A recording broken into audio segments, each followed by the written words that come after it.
Hola a todos, mi nombre Carlos Andrés Cárdenas Pineda, estudiante de la licenciatura en Educación Física, Recreación y Deportes de la Fundación Universitaria Juan de Castellanos. El objeto del presente video es hacerles entender la didáctica de la educación física desde un abordaje general. Entonces, para empezar con esta explicación de la didáctica de la educación física, abordaremos temas como la caracterización de la didáctica de la educación física, de la clase de educación física, del profesor y de los estudiantes de educación física. Así también manejaremos temas que tienen que ver con la planeación y el currículo. También hablaremos de los materiales didácticos que podemos utilizar, del currículo explícito y del currículo oculto. También hablaremos de las competencias y de los desempeños que se utilizan en las clases de educación física. Bueno, para empezar, hablaremos un poco de los conceptos o de qué es pedagogía, qué es didáctica y algo otros conceptos. Bueno, para empezar con la caracterización de la clase de educación física, que es el primer tema, quisimos utilizar una frase de Immanuel Kant que dice: únicamente por la educación el hombre llega a ser el hombre, no es sino lo que la educación le hace. Con esto iniciamos y bueno, hablar del proceso de enseñanza-aprendizaje, de pedagogía, educación física, didáctica y conocimiento.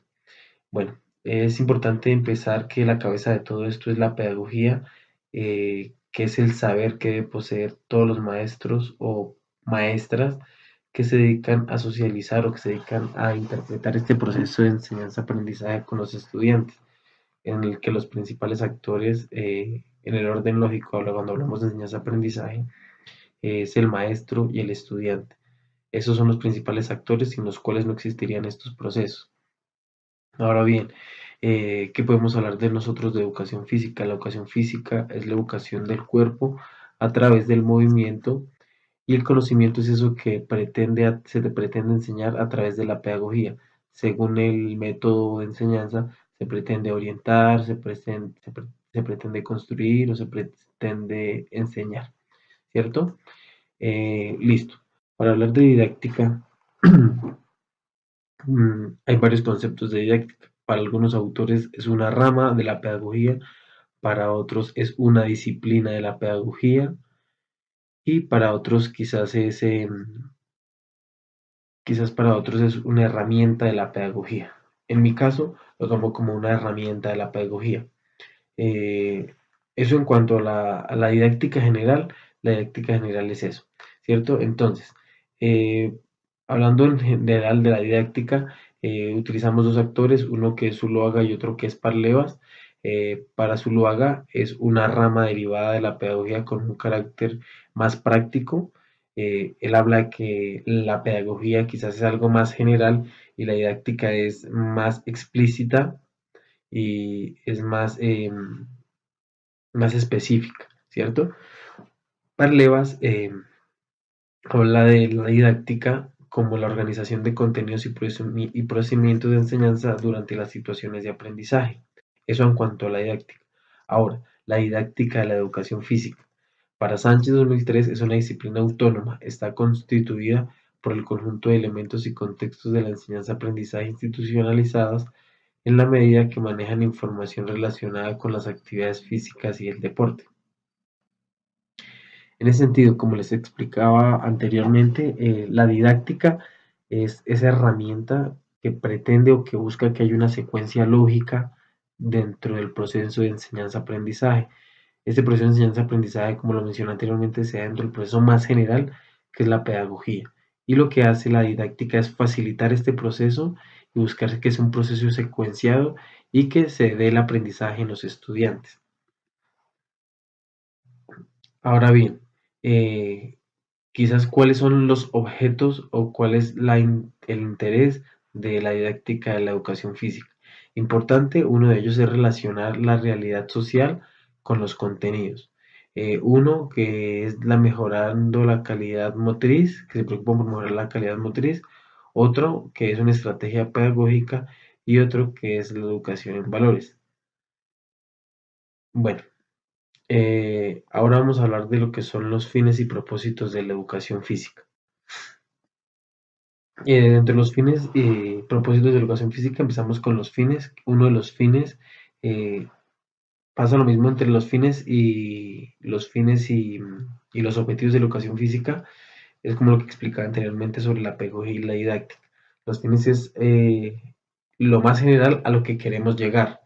Y los objetivos son como esos pasos a través de los cuales nosotros llegamos a conseguir esos fines, ¿cierto? Entonces, dentro de los fines de la educación física, uno de los fines importantes es el desarrollo de la corporeidad y eficiencia fisiológica. Otro de los fines es la preservación de la salud como estado del bien integral. El otro es la promoción de los valores vitales, morales y éticos, el desarrollo del proceso de socialización, y el otro es la fortaleza volitiva y del sentido positivo de la emotividad. Eso en cuanto a los fines. Ahora, en cuanto a los propósitos, hablan de cinco. Uno de los propósitos es el área físico-motriz, el área de higiene, el área social, el área psicológica y el área moral. Estos propósitos u objetivos de la educación física son ese medio a través del cual vamos a cumplir los fines que nombramos quizás anteriormente. Dentro del área fisicomotriz, es importante propiciar que el individuo tenga una motricidad más rica y eficiente y grácil, ¿cierto? Esta área fisicomotriz se encarga del desarrollo de todas las capacidades físicas de los estudiantes, físicas, coordinativas, habilidades motoras. De todo esto se tiene que ocupar el área físico-motriz. Hay otra área de higiene que ella se encarga de contribuir en el desarrollo y preservación del estado general de la salud satisfactorio, gracias al efecto que el ejercicio sistemático provoca a la capacidad de los aparatos y sistemas del organismo humano. El otro es el área social. ¿Qué busca esta área? Coayudar o colaborar, ayudar en el proceso de socialización, promoviendo las relaciones humanas en un marco de convivencia cordial y alegre, mediante la práctica de actividades físico-deportivas donde se materialicen conductas solidarias, responsables, de respeto y cooperación y conciencia de grupo, brindar útiles y efectivas para la adecuada utilización del tiempo libre. ¿Qué buscamos? Buscar brindar opciones dentro de esta área social, que a través de todo lo que es el deporte, que todo lo que es la educación física como tal, se busque y se promueva relaciones humanas, la gente, los chicos, los estudiantes aprendan a convivir con su sociedad, con su entorno. Entonces lo que se brindan es unas opciones útiles para que haya una adecuada utilización también del tiempo libre. Hay otra área psicológica y hay otra moral. Dentro del área psicológica, se habla de estimular el desarrollo psicológico propiciando la agilidad mental, así como la seguridad y la estabilidad emocional del individuo. Y otro es el área moral, que busca favorecer la consideración de valores morales como la justicia, la veracidad, la lealtad, estos que le permiten la integración de una axiología que normene la conducta de la persona en este sentido, ¿cierto? Bueno, eso en cuanto a fines y propósitos de lo que es la educación física. Ahora bien, vamos a hacer una caracterización de lo que es la clase de educación física. Bueno, ¿qué es la clase de educación física hoy? La clase de educación física es un espacio que está dado para el desarrollo de diferentes actividades con los chicos, buscando que tiene como objetivo o como fines los que quizás ya mencionamos anteriormente, entre ellos preservar el buen estado de la salud, el buen estado físico motriz del cuerpo. Esa es la clase de educación física, un entorno que está propiciado para eso. Si nos ponemos a pensar hoy qué es la clase de educación física como tal, eh, depende del profesor de educación física que oriente esta área.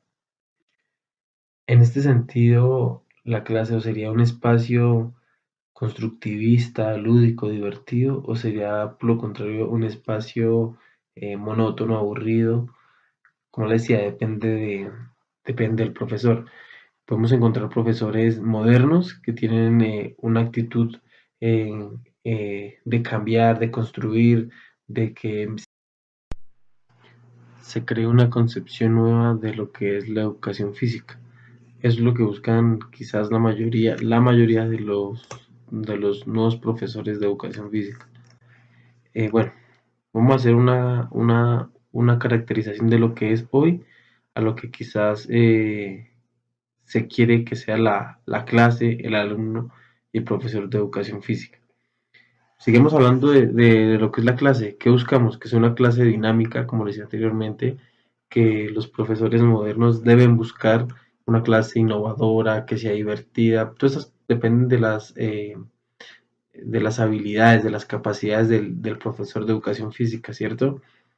De esas cualidades que tenga. Es una clase constructiva, que sea enriquecedora para el estudiante, que llena de motivación a los estudiantes, pero para eso depende del profesor, como lo mencionaba anteriormente. Si el profesor quizás es un profesor de los que vienen de la vieja escuela, quizás a veces ni se preocupan por utilizar la didáctica y que haya un proceso, una secuencia lógica a lo que se está trabajando con los estudiantes, sino a veces creen que la educación física es solo jugar o creen que la educación física es solo darle un balón y vaya practique determinada actividad, sea baloncesto, fútbol o voleibol y no salimos de las actividades que son cotidianas. Entonces, por eso hacía esa comparación y quizás no son todos los profesores de la vieja escuela los que utilicen o trabajen la educación física de esa manera. Quizás esté mal generalizar, pero en gran medida es así la realidad, ¿cierto? Entonces, bueno, hablemos ahora de las características del profesor de educación física. Quizás lo que se quiere de un profesor de educación física es que sea un profesor que prepare su clase, que no llegue a improvisar, un profesor investigador, creativo, innovador, como lo mencioné anteriormente, mediador y sensible a lo que es el estudiante, un profesor que conozca, que se preocupe por conocer esa realidad de los estudiantes, porque quizás a veces, y quizás una de las cosas más importantes que debe tener el profesor, y es que para que se dé un buen proceso de enseñanza-aprendizaje, eh, se debe caracterizar al estudiante, saber de dónde viene, comió o no comió, y ese tipo de cosas quizás sabes que son tan pequeñas, pero hay que tenerlas en cuenta para tener un buen desarrollo con los estudiantes, ¿cierto? Eso en cuanto al profesor. En cuanto al alumno, ¿qué se quiere para tener una buena clase de educación física? ¿Cómo se espera un buen estudiante, un buen alumno? Dentro de la clase de educación física se busca que, pues una clase en la que quizás hay más actividad física, se busca que sea un estudiante dinámico, creativo, tolerante, sociable, atento, reflexivo. Quizás eso es lo que nosotros queremos dentro de una clase de educación física. Pero preguntémonos qué es lo que nosotros encontramos dentro de las clases de educación física, ¿cierto? Dentro de la clase de educación física nosotros encontramos estudiantes de varios tipos. Estudiantes que les gusta el deporte y quieren que todo sea deporte. Estudiantes que no les gusta hacer ningún tipo de actividad física, con los que se convierte esto en una lucha para que quieran trabajar en clase, ¿cierto?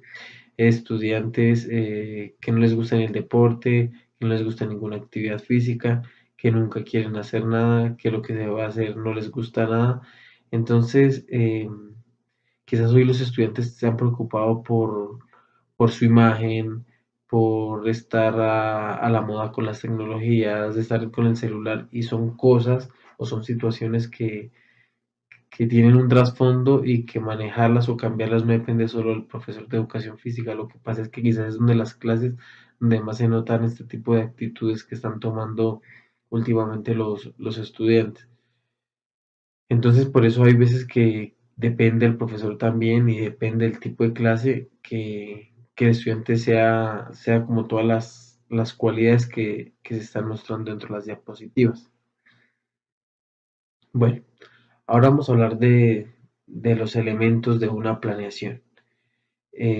Esto que observamos acá es un modelo de una planeación dentro de los que encontramos importante en el encabezado el nombre del sitio, del plantel, qué número de clase, la institución educativa, el nombre del docente, el número de estudiantes, la fecha, el lugar, el valor, la hora, el núcleo temático, las competencias fundamentales, la competencia motriz, la competencia expresiva corporal, la competencia axiológica corporal, esas competencias que son diseñadas o en las cuales el Ministerio de Educación a través de su documento 15 nos expresa cuáles son las competencias para cada curso, nos da una idea, los desempeños y los indicadores de desempeño, los cuales dependen del PI y de su horizonte institucional, debe ir todo junto, en el que se utilizan tres partes importantes que son el saber hacer y el saber ser, que dentro de esta planeación se llaman conceptuales, procedimentales y actitudinales. El desempeño quizás es algo más general, el desempeño algo más general y quizás los indicadores de desempeño son lo más específico, que quizás es lo que se hace dentro de esta clase. Este es un plan de clase de un día. eh, Quizás dentro del entorno colombiano se manejan los tres tiempos, que es el momento inicial, el momento central y el momento final de la clase. Eh, Quizás tiene esas características dentro del momento inicial, quizás las vemos como generalidades, pero no sobra resaltarlas y tenerlas presentes, que son las actividades preliminares que dan dentro del momento inicial, que es el saludo, que son cosas que dan dentro de la clase, llamado a la lista, revisión de uniformes, las reglas o normas que se van a tener dentro de la clase, el propósito de la clase y dentro de donde va el calentamiento. Al final de este modelo de planeación, encontramos los materiales, en qué cantidad se va a poner una calificación y se van a poner unas debilidades o fortalezas recomendaciones dentro de las actividades que se hacen.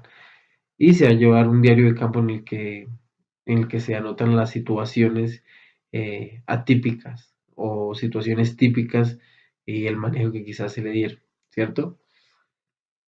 Bueno, otros elementos importantes a tener en cuenta dentro de la planeación de la clase es el espacio, las actividades, la organización del material, los desplazamientos, los intervalos dentro del trabajo, o sea, manejar los tiempos dentro del trabajo, los descansos y los cambios de actividades, ¿cierto? Bueno,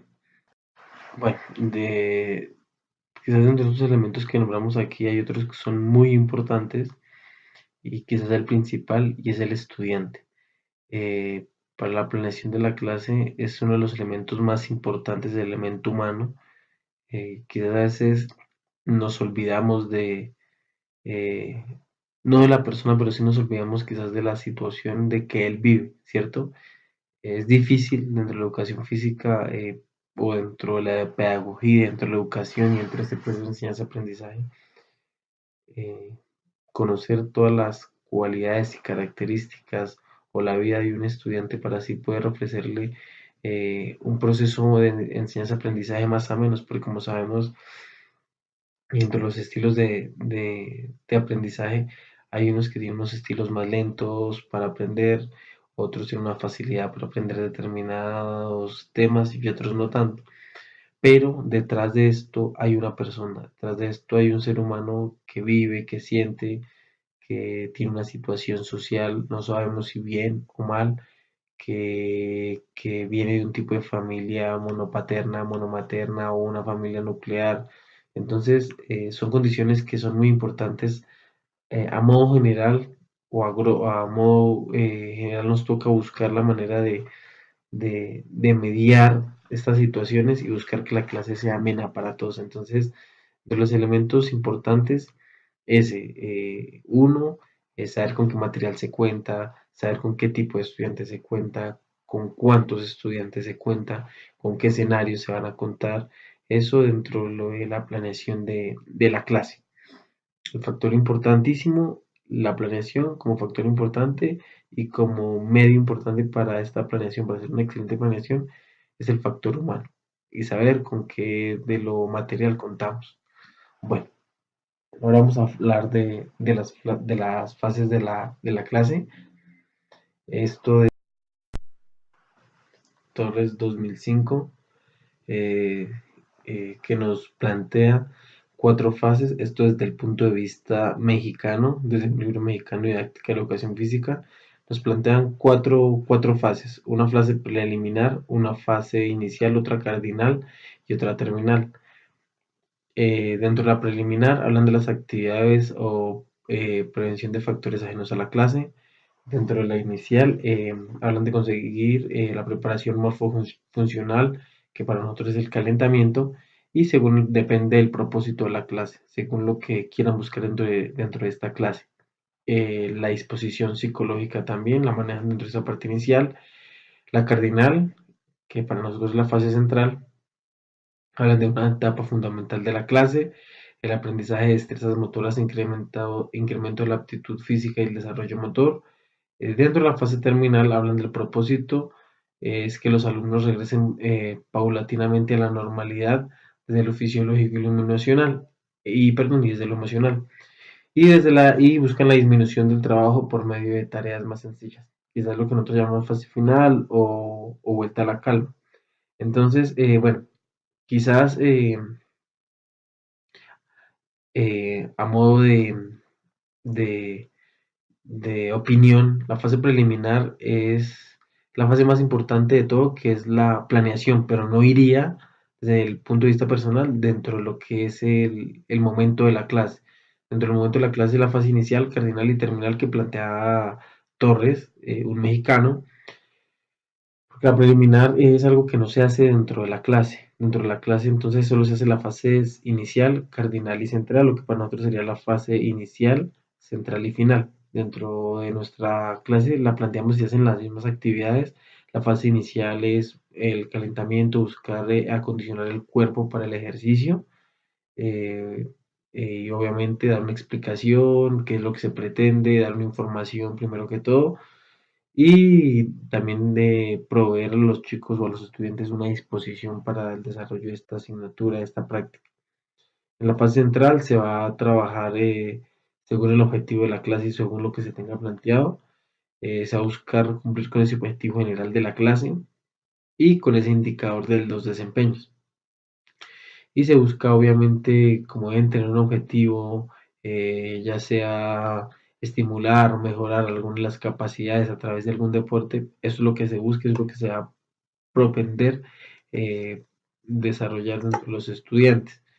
Y la fase final, donde se busca una vuelta a la calma, dependiendo del momento que sea del día, de qué clase tienen a continuación, de varios factores depende este momento. Ahora,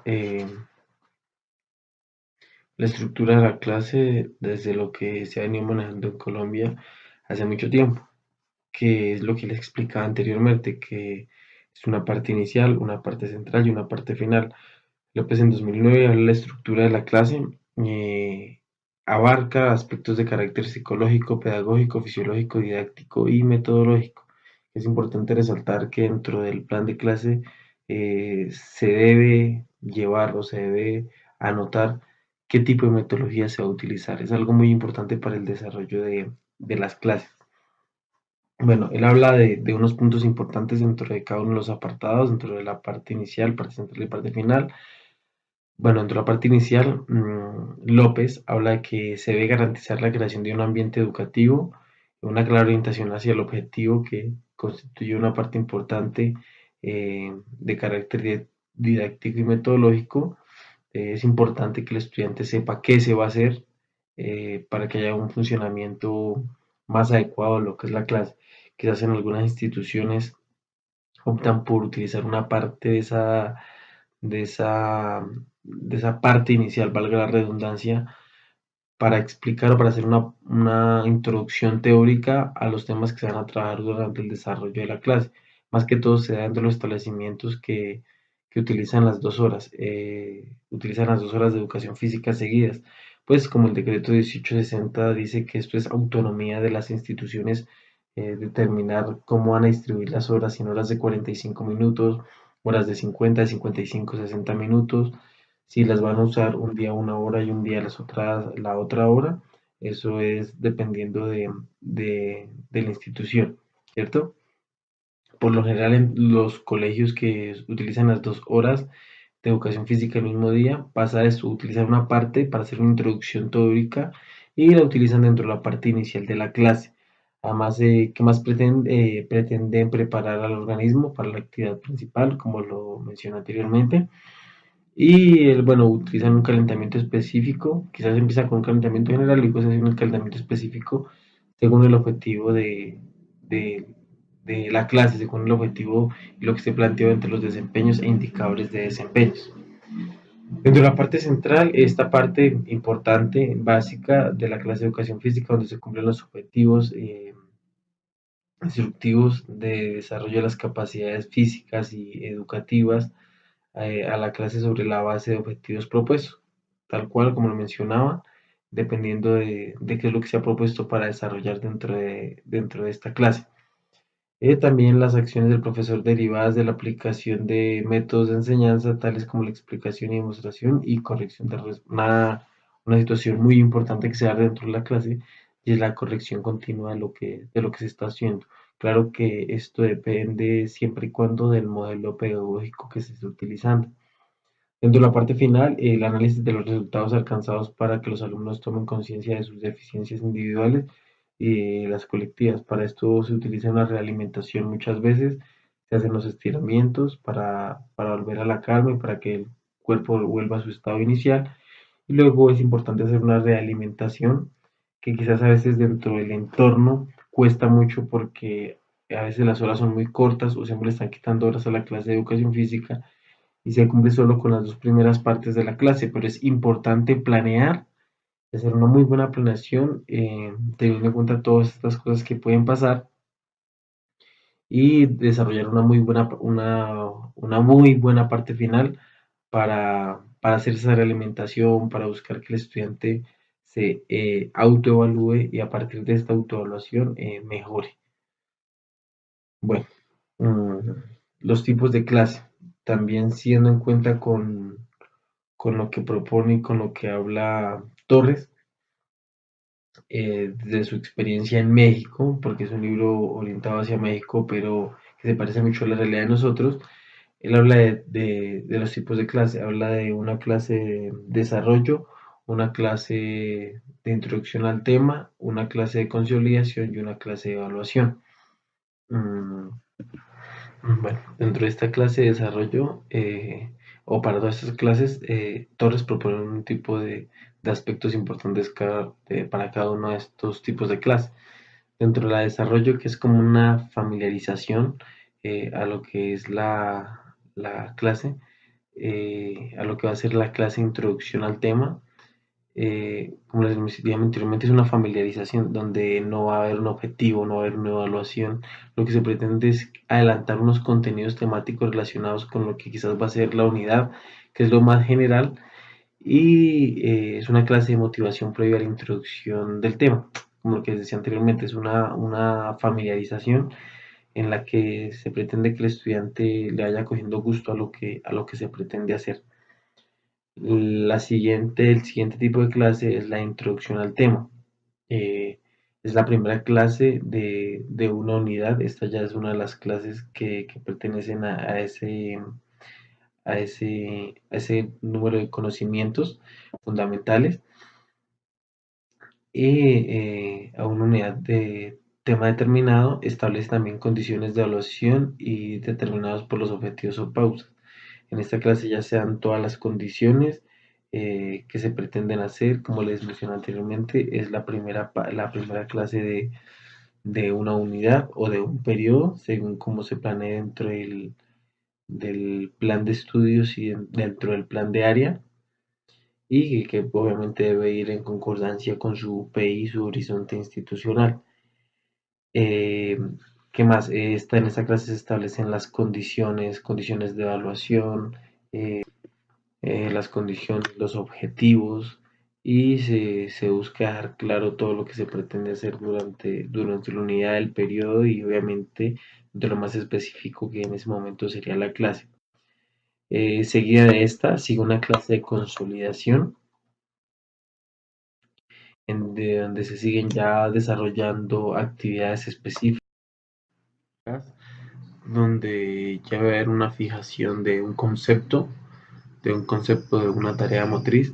Dentro de esta clase de consolidación también ya hay un afianzamiento.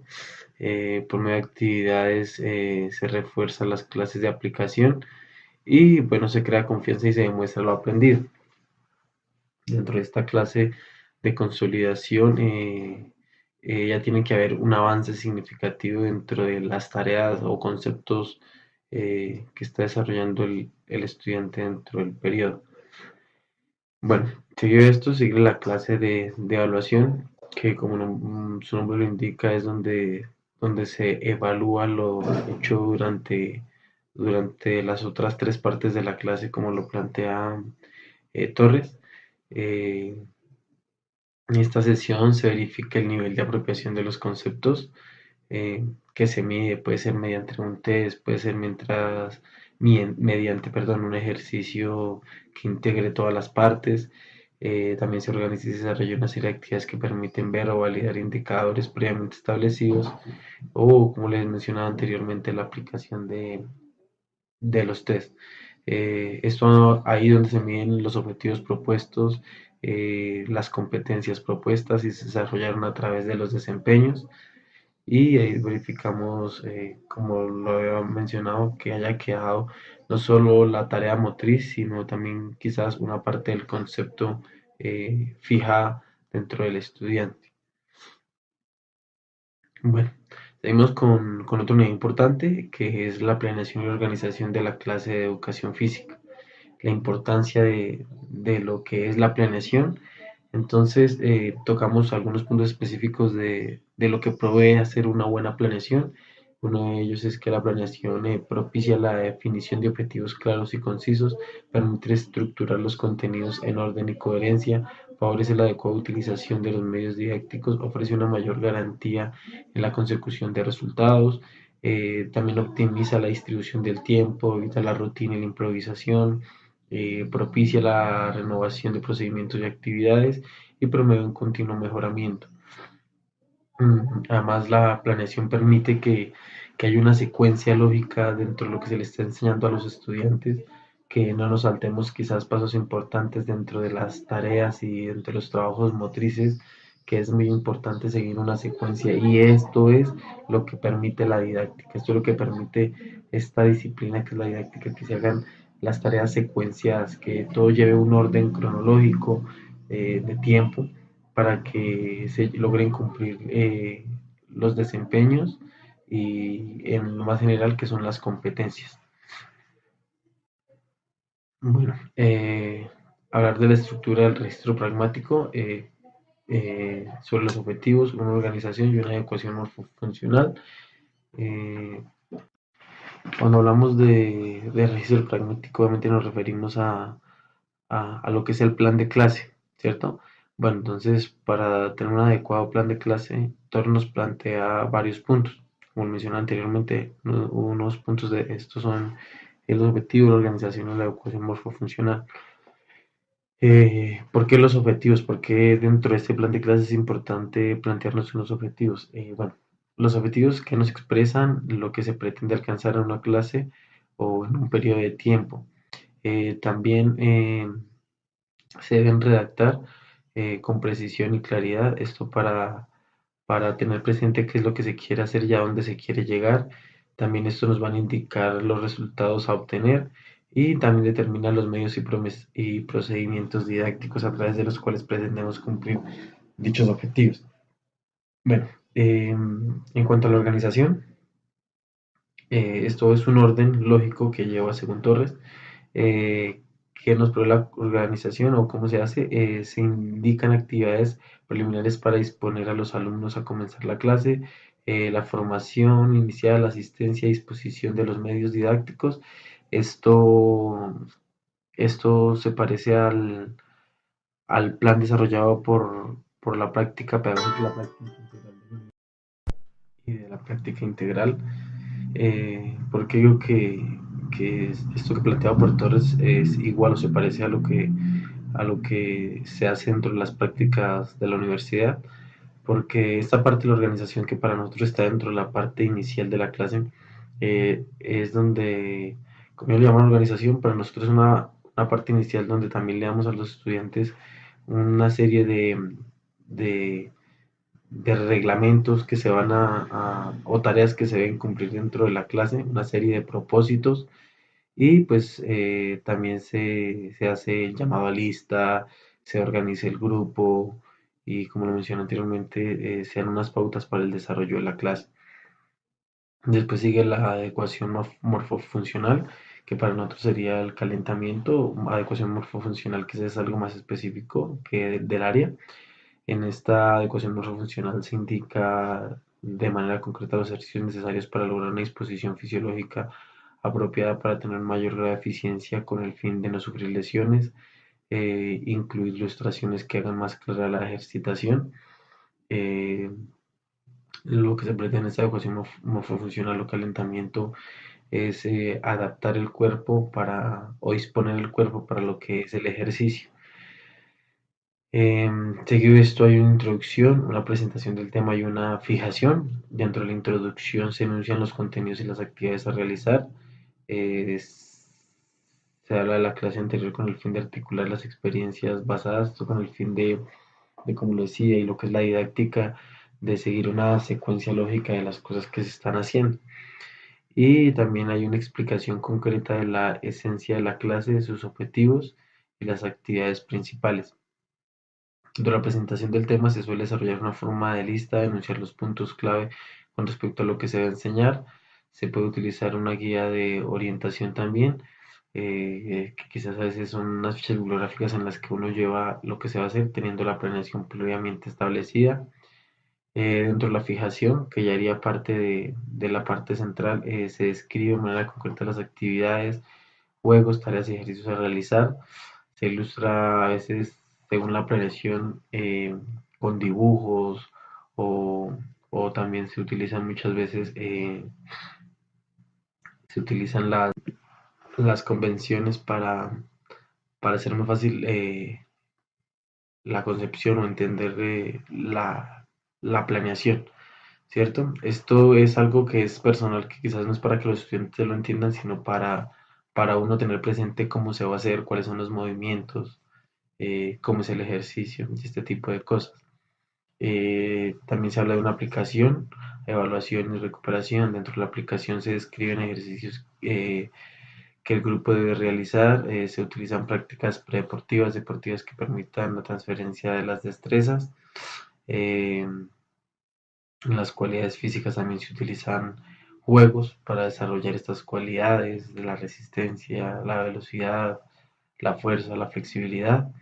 Luego viene una evaluación, que esto ya haría parte valga la redundancia, de la fase final o de la parte final de la clase, donde a través de un instrumento que se indica se utiliza para evaluar de forma directa según los objetivos alcanzados, de forma directa eh, general de la clase, el desarrollo de la clase. Y la recuperación es en función del trabajo, del esfuerzo que se realizó en la clase y lo que se busca es una práctica que le permita volver al estado físico inicial o a un estado de recuperación, o un estado de relajación, para posteriormente seguir quizás con sus clases, dependiendo la hora que se dé esto. Eso en cuanto a la recuperación. Ahora ya vienen cosas que son quizás ya fuera de la clase, pero que nos permiten a nosotros mejorar nuestra tarea pedagógica cada día, y son los medios didácticos, la escala cronométrica y la autoevaluación. Dentro de los medios didácticos son los materiales que se consideran que van a ayudar a incrementar el interés de los alumnos. Quizás a veces no solo el material, sino la forma como uno utiliza todos estos medios y todos estos materiales para el desarrollo de la clase, la ubicación, todas esas cosas son muy importantes y de ellas depende el interés que tengan los estudiantes por lo que se está haciendo, por lo que se va a hacer. En cuanto a la escala cronométrica, se habla del tiempo que determina las partes fundamentales de la clase, dosificar los momentos de la clase según el ejercicio, según la intensidad, tener pendiente los intervalos de descanso, los intervalos de cada ejercicio, los intervalos de cada repetición, Es muy importante tener eso para que se dé un adecuado desarrollo de la clase, para que los estudiantes a posteriori no van a tener un descanso, no vayan a sufrir quizás de una lesión si no se propicia un desarrollo adecuado para esto. Entonces es muy importante mantener y dosificar bien los tiempos del trabajo de clase, del plan de clase. Y la autoevaluación utilizada cuando la sesión ha concluido con el fin de anotar problemas, deficiencias y aspectos a mejorar. Esto lo que nos permite a nosotros es reevaluar esa tarea pedagógica, esa tarea didáctica, si lo que estamos haciendo está sirviendo o está sirviendo para la evolución de estos estudiantes o no nos va a permitir mejorar cada día el proceso de enseñanza-aprendizaje. Bueno, los modos de enseñanza, seguimos basándonos en lo que nos indica Torres. Eh, Tenemos un modo frontal, un modo individual, un modo diferencial. El modo frontal, la enseñanza se realiza ante el grupo de manera sincrónica con el desarrollo simultáneo de una misma actividad para el desarrollo de los estudiantes. Dentro del modo individual se realiza la corrección de cada alumno por separado y hablando del modo referencial es cuando los alumnos se agrupan de diferentes maneras, equipos, parejas, tercios, el trabajo es dinámico. Esta parte del modo frontal es como una parte general cuando se habla a todo el grupo, cuando se dan quizás orientaciones muy generales cuando se toma todo el grupo. La parte individual o el modo individual es importante porque a través de estas correcciones es que el estudiante va aprendiendo y va mejorando y va fijando quizás los conocimientos y todo lo que tenga que ver con sus tareas motrices, ¿cierto? Bueno, las formaciones para las actividades de la clase hay varias. Se puede hablar que hay en hilera, en triángulo, en cuadrado, hay libre distribución, doble fila, fila, eh, circular, escuadra, semicircular, círculos concéntricos, doble hilera.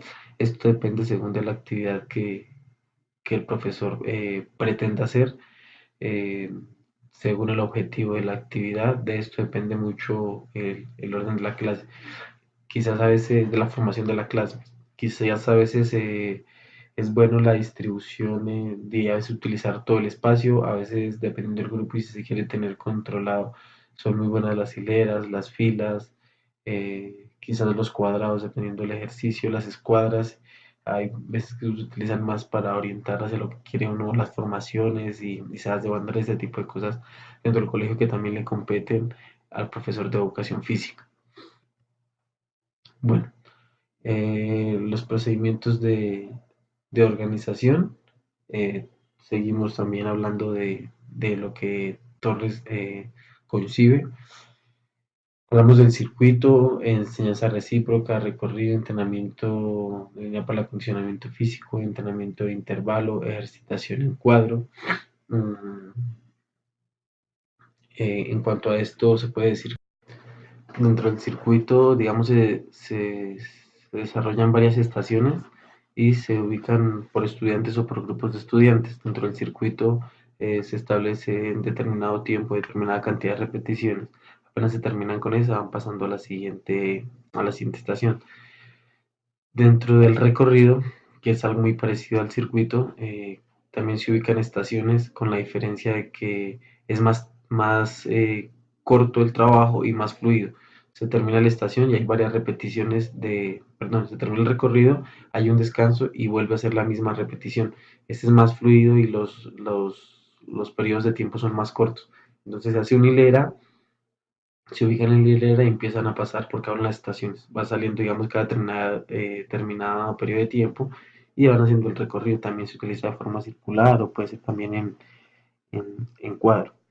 Otro es el entrenamiento en línea para el acondicionamiento físico, en el que se organizan, como lo dice el procedimiento de organización, eh, en línea. Entonces se ubican en una línea y por delante tienen un recorrido, valga la redundancia otra vez, en línea que deben pasar como una serie de, por llamarlo así, de obstáculos, más bien de ejercicios que deben pasar y seguido de cada uno va realizando este ejercicio y ahí termina.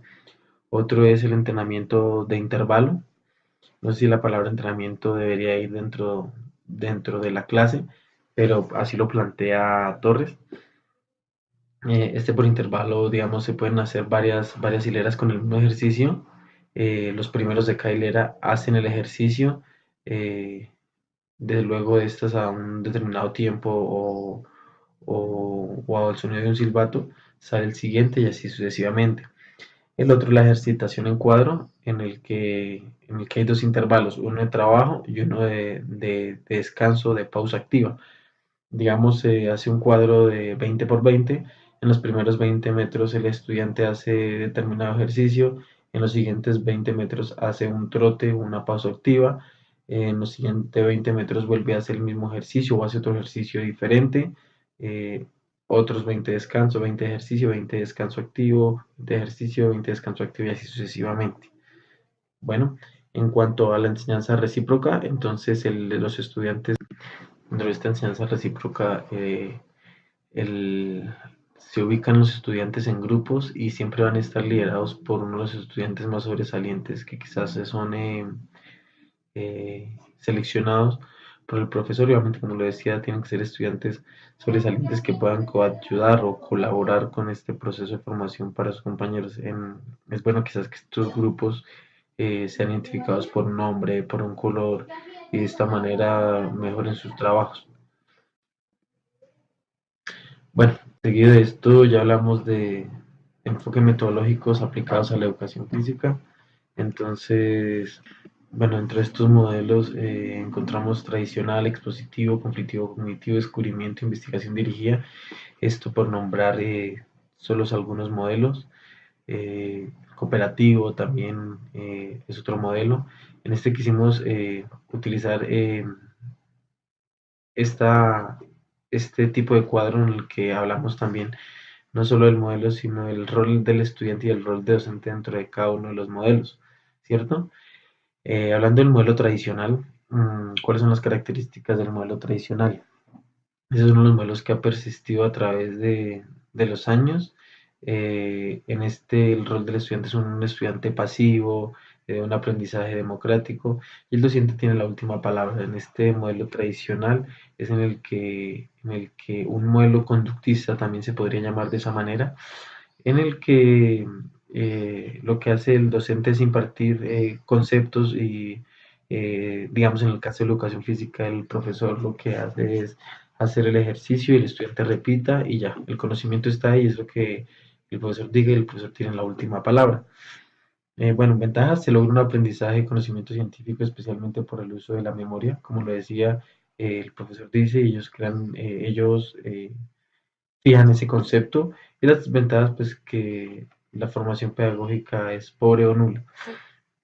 Hay un modelo expositivo, que se podría decir también constructivista, en el que se fomenta el aprendizaje significativo, consiste en lograr que los alumnos asuman como propios los significados científicos, como le decía, es en el que, la tarea, en el que la tarea del profesor, del docente, es ser un orientador, ¿cierto? El conocimiento está, lo que hacen ellos es construirlo y el docente a través de ese saber lo que hace es orientar esta tarea del estudiante.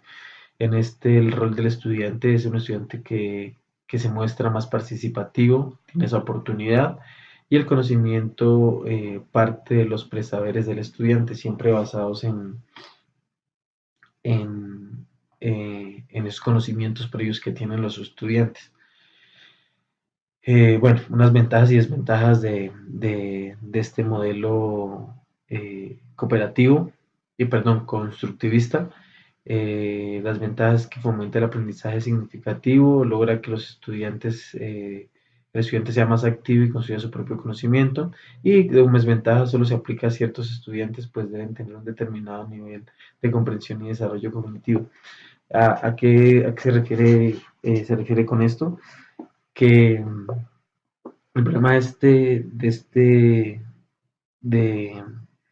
de este modelo pedagógico es que depende mucho también de la capacidad y como lo nombré anteriormente de estos conocimientos previos que tengan los estudiantes, además del tipo de aprendizaje de los estudiantes.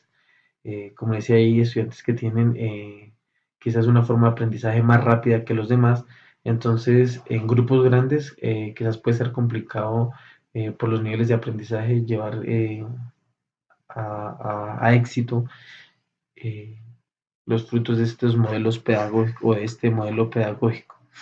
Otro es el modelo conflicto cognitivo. Este busca sustituir el conocimiento previo del alumno mediante un conflicto entre lo que se sabe para lograr una tarea más explicativa. Eh, el estudiante, digamos, dentro de los roles, el estudiante se caracteriza por mostrar una actitud crítica. El estudiante dirige y orienta, perdón, el docente dirige y orienta el conflicto por medio de preguntas. Las ventajas que se dirige y orienta las respuestas de los alumnos y las desventajas que no todos los estudiantes funcionan de la misma manera. Es complicado, como ya hablando anteriormente, el modelo expositivo constructivista, que depende mucho de la homogeneidad del grupo dentro de este estudiante o por solución de problemas, también se puede llamar este modelo pedagógico, donde el profesor lo que hace es eh, proponer un problema y los estudiantes a través del conocimiento previo y de la orientación del docente permiten que se siga creando conocimiento. Otro es por descubrimiento. Este modelo consiste en aprender ciencia haciendo a través de experiencias. En este el rol del estudiante son estudiantes que enfrentan situaciones y desarrollan estrategias propias. El rol del docente es que debe facilitar el descubrimiento de los alumnos a partir de ciertas actividades guiadas. En cuanto a las ventajas, es teórico y práctico, y las desventajas, la desmotivación y el fracaso de las experiencias y falta del planteamiento. En- Como pasa en los dos anteriores modelos pedagógicos, si el grupo no es homogéneo, quizás hay unos que llegan primero a cumplir con sus tareas y no se cumplen los objetivos generales de esto. ¿Qué pasa?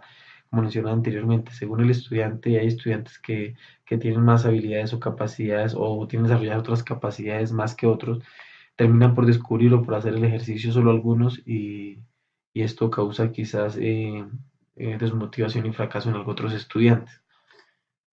Otro de los modelos es el de investigación dirigida, el cual orienta la búsqueda de una evidencia que permita resolver un problema práctico o contestar un cuestionario teórico.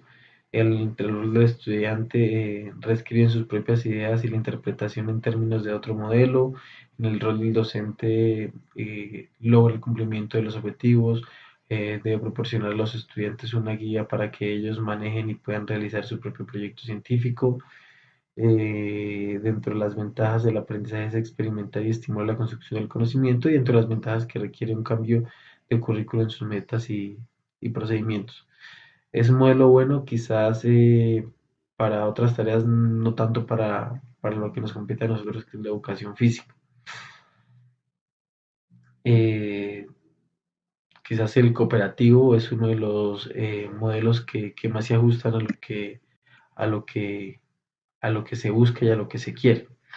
Bueno, hablamos de enfoques didácticos y para hablar de enfoques didácticos nos referimos a otro documento que se llama documento llamado Didáctica General, segunda edición. mm, Nos habla de un enfoque, bueno, conductista, como ya lo mencioné anteriormente. Este enfoque conductista lo vimos en tres fases. Primero decimos que pertenece a una corriente naturalista, fundamento positivista y pragmático, a lo práctico.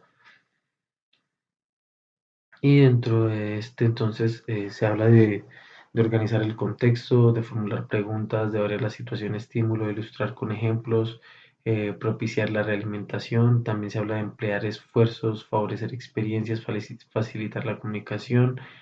El problema más frecuente de este enfoque didáctico conductista es que se pierde la creatividad del profesor. Eh, no hay un uso nulo de autonomía para la planeación de sus clases y digamos que se rige solo por ciertos parámetros, tanto para planear y como para conducir la clase, por eso se llama conductista. Entonces, es una clase muy monótona en la que no se puede salir de ciertos parámetros. Eso pasa en este enfoque conductista. Otro es el de la didáctica activa, otro enfoque que se surge a inicios del siglo XX. Fue el primer intento por quizás hacer desaparecer los efectos o las causas los efectos más bien negativos de lo que era la didáctica conductista. En este enfoque la educación responde al interés y necesidades de los estudiantes. En este enfoque es importante, eh, como lo decía, solo importante hacer una caracterización de los estudiantes, ¿sí? ¿Cuáles son las necesidades de este estudiante? ¿Cuáles son las necesidades de su entorno? Y en base a eso se formulan las competencias de las que hoy hablamos y los desempeños de estos estudiantes. La escuela es vida y no preparación de la vida, una de las frases que nos habla el autor de esta didáctica activa. Es importante la cooperación más que la competencia. Se aprende a resolver problemas y no a través de la transmisión de saberes como pasa en el enfoque conductista. Y la estrategia metodológica privilegia el aprendizaje a través de la acción. Entonces, a través del ejemplo, a través de, de la participación en todo el tiempo del estudiante, se da este enfoque didáctico. Quizás uno de los enfoques más interesantes de los enfoques didácticos para la educación física, quizás el dilema, recuerdo como lo nombraba anteriormente en los modelos pedagógicos, quizás depende mucho de la característica del estudiante. Bueno, o el otro es la cognoscitiva, el otro enfoque didáctico es cognitivista. En este se especifican las condiciones que estimulan la predisposición del niño para aprender, se determina una estructura óptima de un conjunto de conocimientos para lograr un aprendizaje más rápido y efectivo. Se evalúa el proceso de aprendizaje al tener en cuenta las recompensas y castigos. Quizás siendo las desventajas de esta didáctica cognitivista es que el aprendizaje por descubrimiento resulta difícil realizar en grupos grandes y puede parecer caótico y angustioso para profesores y alumnos, ya que como pasa en el otro, cuando los grupos no son homogéneos a nivel del nivel de aprendizaje, se convierte en algo difícil. Este enfoque cognitivista se preocupa mucho por saber cuáles son las condiciones que propician ese aprendizaje, un mejor aprendizaje para los niños y como lo han nombrado sus características, buscan evaluar el proceso de aprendizaje, teniendo en cuenta a veces utilizan mucho lo que son las recompensas y los castigos. ¿Cierto? Bueno, eso en cuanto a eso muy general. Otro de los que nombraban en este documento de didáctica general era el de la operatoria. En este, el conocimiento es una construcción que se realiza del individuo a través de la actividad con el medio, pero esta depende de los instrumentos intelectuales que posea, es decir, las estructuras operatorias, pero también se habla de los conocimientos previos. Esta es algo muy constructiva, por ejemplo, pertenece al modelo constructivo y eh, a través de la interacción con el medio, con su entorno, es que se va creando este conocimiento. A este se le asigna un papel esencial al error, en el que el niño comete en la interpretación de la realidad. No son considerados como faltas, sino que son como pasos necesarios para que se dé este proceso constructivo. Bueno, otro es el tratamiento de la información, un enfoque al tratamiento de la información. En este principio se sustenta que las personas poseen estructuras para procesar la información en las que se incluyen los receptores como son los ojos y los oídos y y un registro sensible para la captación de percepciones, una memoria a corto y a mediano plazo que son muy utilizadas dentro de este tratamiento de la información, la estimulación de la memoria a corto y a largo plazo. También se va la transformación de la información percibida en el entorno. Su objetivo es la memoria a corto y a largo plazo, como lo decía a largo plazo. Este busca que a través de toda la información que está, relacionarla con la información que está recibiendo en el momento, relacionarla con sus conocimientos previos y por eso utiliza mucho la memoria a corto y a largo plazo. Bueno, ahora hablar de las orientaciones didácticas. ¿Qué son las orientaciones didácticas? Esto se saca del documento 15, de esta información.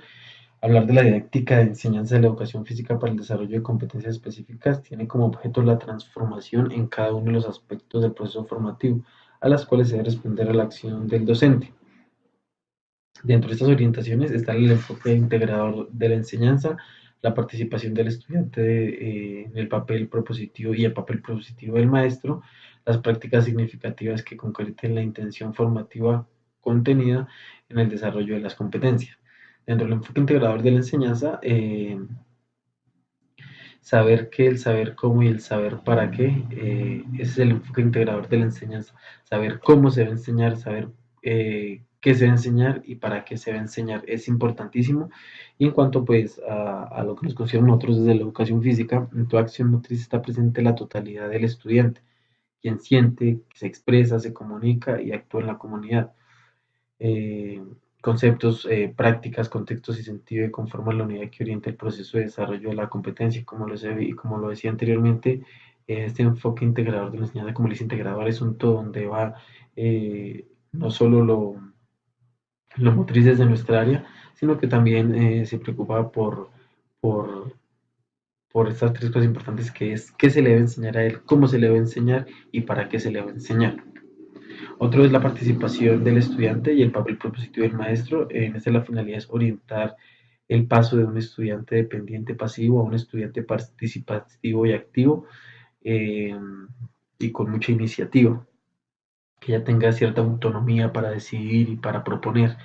El diálogo entre docentes y estudiantes es muy importante por cuanto permite la realización de acuerdos que permiten mejorar este proceso con el estudiante. Entonces, lo que se busca es que a través de la participación del estudiante se mejore este proceso de enseñanza. Para esto son las orientaciones didácticas que propone el Ministerio de Educación a través de su documento 15.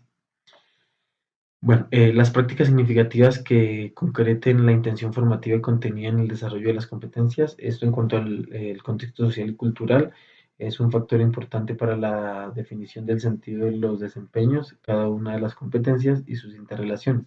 A partir de la intención de los docentes y interés de los el estudiante o los estudiantes, es posible orientar y construir prácticas que conduzcan al aprendizaje significativo. ¿Qué se quiere decir con todo esto? Que lo que se busca es unir todo, como lo nombraba anteriormente, todo el contexto y a partir de ese contexto y a partir de la autonomía curricular que se tiene y del PEI y de sus horizontes institucionales, se crean unos contenidos y se definen unos contenidos y a través de estos competencias se definen unos desempeños con los que se quiere cumplir estas competencias y pues se busca que haya una interacción entre docente y estudiante. Bueno, dentro de las orientaciones también se habla de la variabilidad en las metodologías de enseñanza, la transformación de enfoques, procesos, procedimientos y técnicas de evaluación, cambios en los enfoques de planeación curricular también. Bueno, dentro de la variabilidad en las metodologías de enseñanza, es importante lo que se busca y porque la variabilidad es la madurez funcional, la retroalimentación o realimentación más bien, el gusto, la memoria y la retención y quizás la transferencia de información según el modelo que se utilice. Por eso la variabilidad, porque cuanto más variable sea la metodología de enseñanza, se puede cumplir con todos estos objetivos. Otro que es la transformación de enfoques y procesos, procedimientos y técnicas de evaluación. En este implica la definición de procesos de seguimiento y evaluación que requieren el uso de diferentes técnicas de evaluación cuantitativa o cualitativa a corto, mediano y largo plazo. Otro es cambios en los enfoques de planeación curricular, que implica un cambio en la planeación curricular con apoyo del conocimiento del contexto sociocultural, de la caracterización de los estudiantes, de la visión integradora relacional de la enseñanza y el papel participativo de los estudiantes en el diseño de la ruta de aprendizaje. Es necesario formular los proyectos transversales. Bueno, ahora hablamos de las competencias. ¿Qué son las competencias? Las competencias son conocimientos, habilidades, actitudes y comprensiones, disposiciones cognitivas, socioafectivas y psicomotoras apropiadamente relacionadas entre sí para facilitar el desempeño flexible y eficaz y con un sentido de una actividad en contextos relativamente nuevos y retadores. ¿Qué es la competencia? La competencia es algo general a lo que se pretende llegar a través de qué? A través de los desempeños que se realizan en el área. El conocimiento va más allá de, de los conceptos de capacidad y de aptitud. Eso es lo que se pretende buscar con competencia. Como la palabra lo dice, competencia de competente, ¿sí? Se busca que sea competente en determinadas áreas, pero se busca que sea una competencia muy general, no muy completa, muy integral es la palabra, ¿cierto? Entonces, hablamos de características de las competencias, que es una educación centrada en el aprendizaje, mayor compromiso y responsabilidad del estudiante, una actividad del profesorado en la hora de elaborarlas, porque la competencia la cumple el estudiante, redefinición y planificación de las actividades, reconfigurar nuevos sistemas didácticos, orientación de procesos formativos, estímulos, apoyo de apoyo a lo largo de las metas, enfocada hacia el logro de las metas, ¿cierto?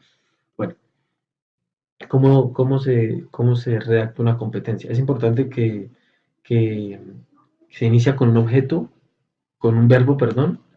Eh, Hay muchas veces se redactan, o como están redactadas en el documento 15, las competencias se redactan en primera persona.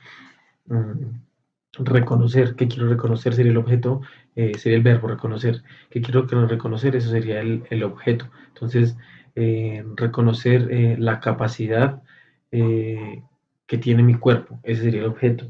Una finalidad, ¿para qué yo quiero saber eso? ¿Para qué yo quiero saber cuál es el objeto? Entonces, reconocer la capacidad que tiene mi cuerpo para interactuar en espacios comunitarios. Eso sería la forma de redactar una competencia. Ahora, el Ministerio de Educación, a través de su documento 15, plantea las tres competencias específicas para la educación física: la competencia motriz, la competencia expresiva corporal y la competencia axiológica corporal. Cuando hablamos de la competencia motriz, hablamos de una unidad general, así como les decía, una unidad integradora en la que se debe preocupar por saberes y destrezas útiles para el desarrollo de la corporidad, ¿cierto? En cuanto a la expresiva corporal, eh, se basa en conocimientos acerca de sí mismo, acerca del conocimiento propio del cuerpo y de todo lo motriz. Y el axiológico corporal se preocupa mucho por dos valores que son el cuidado y la preservación del cuerpo a través de que a través de las competencias, estamos hablando de competencias a través de la educación física. Entonces, esa competencia sexológica corporal es como un conjunto de valores que buscan esa preservación y ese amor propio por el cuerpo.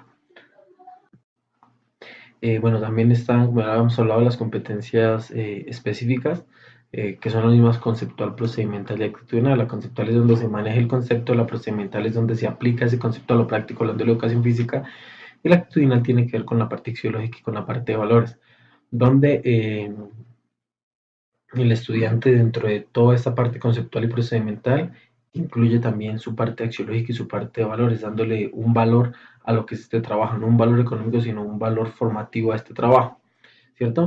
Bueno, para cumplir con las competencias, el proceso son los objetivos, ¿cierto?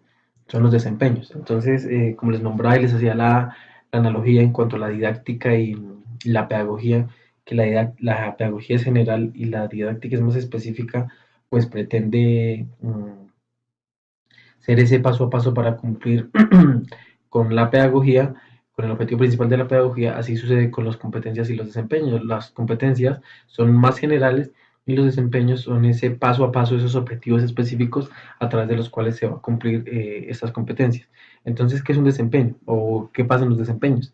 El desempeño del estudiante muestra el nivel de desarrollo de la competencia a través de sus desempeños, que es lo que les decía anteriormente. Los desempeños son la manifestación observable y evaluable del estado de desarrollo de una competencia y se construyen comunidades de aprendizaje que posibilitan la formación y la evaluación. Se refiere a lo que les hablaba de que son como los pasos específicos o los objetivos específicos para cumplir con la competencia. Y los desempeños se expresan como enunciados que explicitan las acciones de aprendizaje, las condiciones de realización y el sentido. tienen una intención formativa basada en las características del desarrollo del estudiante, la complejidad de los contenidos y la relación con el contexto. Es importante hablar y dejar claro que para desarrollar y para formular estas competencias y estos desempeños hay que tener claro el horizonte institucional y el plan del área. Basado en esos temas y en esos objetivos que se trazan, se empiezan a redactar esto que es más específico, que son las competencias y los desempeños. Aquí tenemos un ejemplo que hace parte del documento 15, donde habla de la competencia expresiva corporal, el indicador de la competencia, que la competencia, como les digo, es lo general y el indicador es lo más específico. El componente son los lenguajes generales y aquí hablamos de desempeños. Estos desempeños son solamente desempeños, como lo decía aquí anteriormente, son desempeños conceptuales, ¿cierto? Entonces, son puros desempeños conceptuales y redactados de la manera que les digo. Hay un verbo, muchas veces se habla en primera persona, otras se habla en tercera persona, este por lo menos de primera persona el objeto en el ejemplo que da el MEM. Se identificó técnicas de expresión corporal que lleven a la regulación emocional en las situaciones de juego y la actividad física, ¿cierto? Otro, reconozco y ejecuto danzas. Este es procedimental, conceptual y procedimental. Dice, reconozco y ejecuto danzas y prácticas lúdicas de tradición general, regional, con el lenguaje verbal y no verbal. Reconozco movimientos que se ajusten al ritmo musical. Eso es conceptual. Realizo secuencias de movimientos. Ese es procedimental. Y identifico cómo afectan las emociones mi cuerpo cuando estoy alegre y triste y deprimido y decaído. Ese es ya uno más axiológico, que tiene que ver, como lo decía anteriormente, con la parte actitudinal. Entonces, de esa manera se redactan los desempeños, que eh, son los pasos o los objetivos específicos con los cuales llegamos a cumplir esa competencia, que en este caso es expresiva corporal, y que el indicador de esa competencia lo queremos cumplir es identificar las diferentes técnicas expresivas para la manifestación emocional. Bueno, estas competencias y esos desempeños sus desempeños deben tener una coherencia vertical y una coherencia horizontal. De acuerdo con los desempeños de un grado, se involucran los del grado anterior, ¿cierto? O sea, en cuanto a lo vertical, digamos, quinto, sexto, séptimo, octavo, debe ir un orden y una secuencia lógica, que si aquí trabajamos un tema, aquí se siga con algo más avanzado sobre ese tema. En cuanto a la coherencia horizontal, que habla de la experiencia, que expresa la relación entre los desempeños de los componentes de cada competencia y entre las competencias específicas.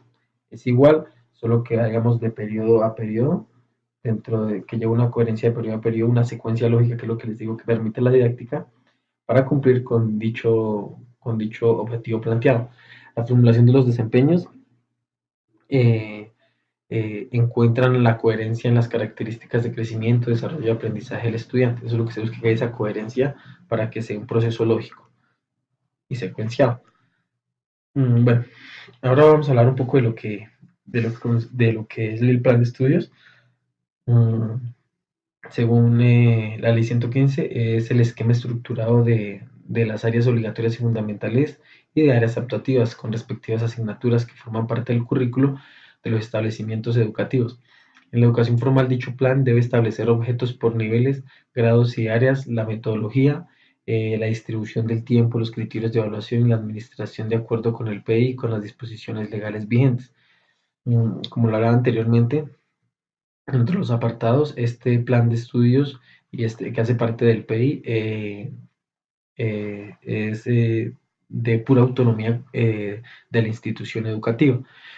Por otro lado, el plan de estudios se estructura con base en principios, normas, criterios y enfoques que orientan la concepción y el desarrollo de cada uno de los grupos de áreas, e incluye la explicitación, o sea, la secuenciación lógica de objetivos por niveles, grados, organización, distribución del tiempo, metodologías empleadas, los criterios de evaluación, todo esto de acuerdo al PI, de acuerdo a su horizonte institucional, misión, visión, eh, se utiliza de esta manera.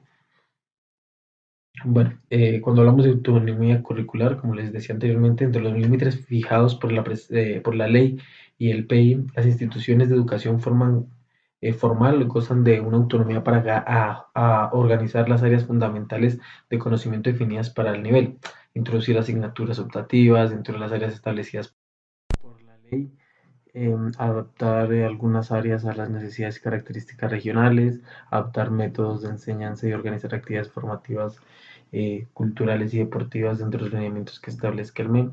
Esto es básicamente lo que le permite el Ministerio de Educación a, a las instituciones a través de esa dichosa autonomía curricular que obviamente tiene ciertos parámetros, como lo acabo de decir anteriormente. Bueno, ahora hablamos del currículo. ¿Qué es el currículo? El currículum, bueno, es un concepto, sino, no es un concepto, sino es una construcción cultural. Esto se trata de un concepto abstracto que tenga un tipo de existencia fuera y previamente a la experiencia humana. Más bien es un modo de organizar una serie de prácticas educativas. Eso es el currículo, o sea, es como organizar y secuenciar una serie de temas o de conocimientos que se quiere que el niño aprenda o el estudiante aprenda. La regulación del currículo está en el artículo 78 de la ley 115, que es la ley la que reglamenta la educación en Colombia, la ley de educación. El Ministerio de Educación Nacional diseñará los lineamientos generales de los procesos curriculares y en la educación formal establecerá los indicadores de logros, que eso ya cambió.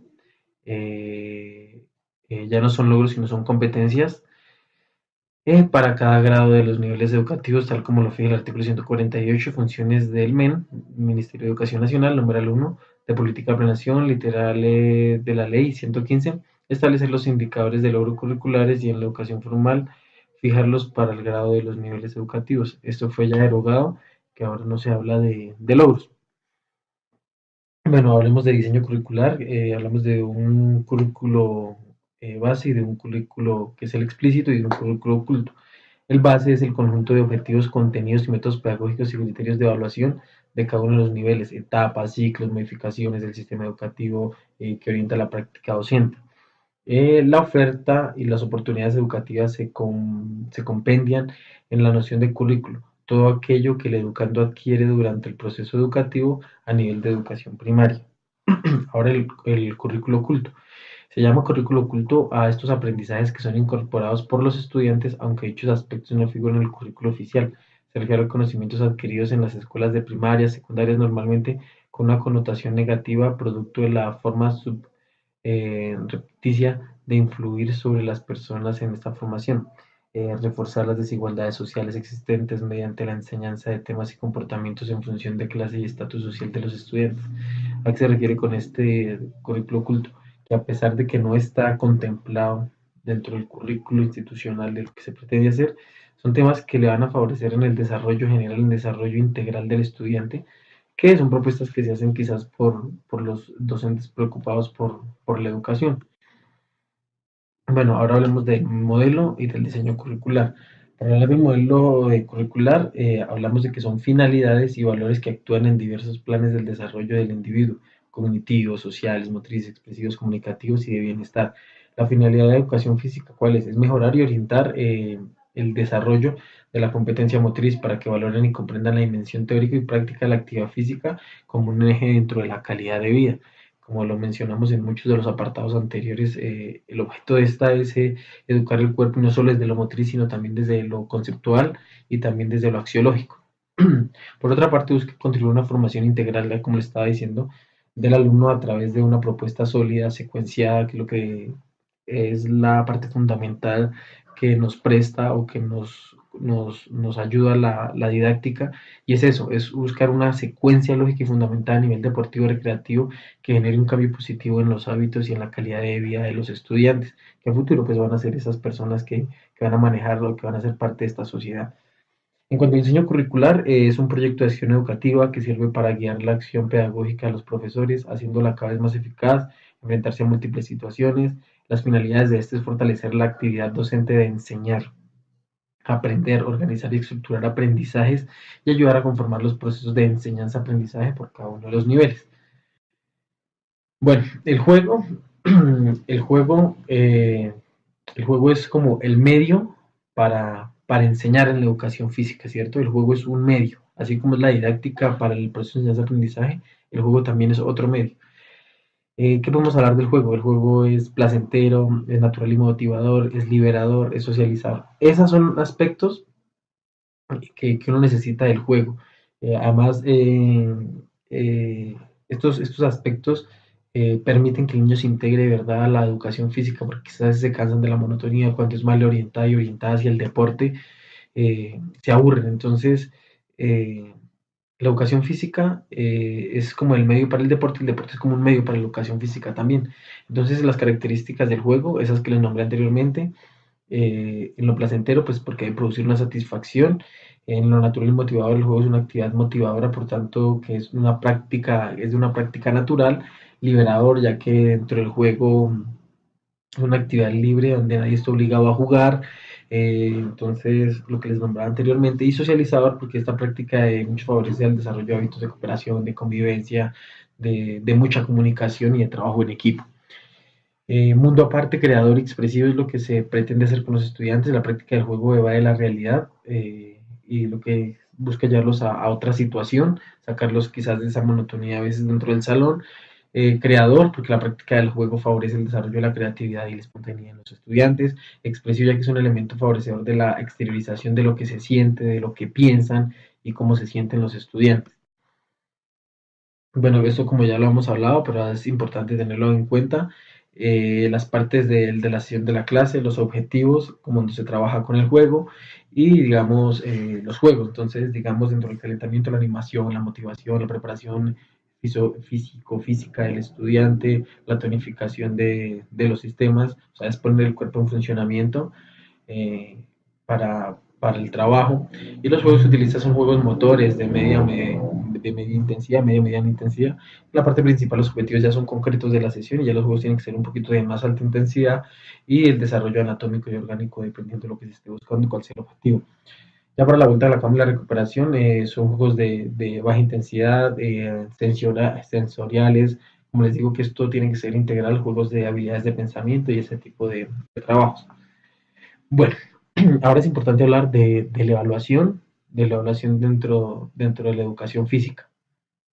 Bueno, ¿qué es la evaluación? Para empezar, la evaluación, bueno, como dije anteriormente, el tema a seguir es la evaluación y la evaluación en la educación física. Entonces, como les decía, ¿qué es la evaluación? Primero, para empezar, la evaluación es un proceso para analizar en forma global los logros, fortalezas, dificultades, limitaciones de los estudiantes y las causas.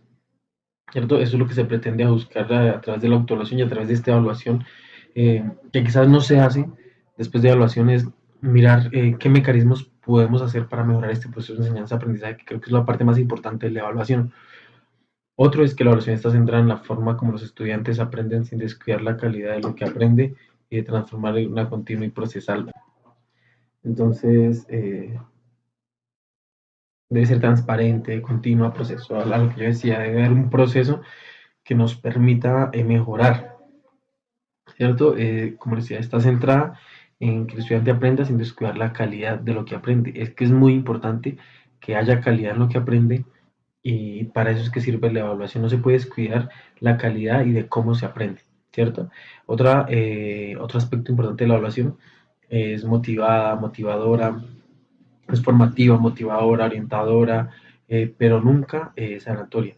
Utiliza diferentes técnicas de evaluación, hace la triangulación de la información para emitir juicios y valoraciones contextualizadas, se convoca de manera responsable a todas las partes del sentido democrático y fomenta autoevaluación en ellas, que quizás es muy importante que el estudiante también siempre haga su autoevaluación de lo que se hace. Ojalá se pudiera hacer a diario en todas las clases de educación física, quizás es por el tiempo, no se alcanza, pero eso le va a permitir mejorar en su proceso de aprendizaje al estudiante. Mm, Dentro de la educación física, la evaluación tiene un papel importante porque le permite no solo al estudiante, sino al profesor reorientar quizás esos procesos metodológicos que está utilizando para la enseñanza, aprendizaje de la educación física. En la educación física y así como en general en la educación colombiana, la evaluación de la educación física se hace por objetivos, por competencias y pues estas competencias a través de desempeños que son formulados previamente eh, para desarrollar las clases. Entonces, que es la forma de evaluar la educación física, a ver si cumplió con determinados desempeños, cómo le fue con los desempeños.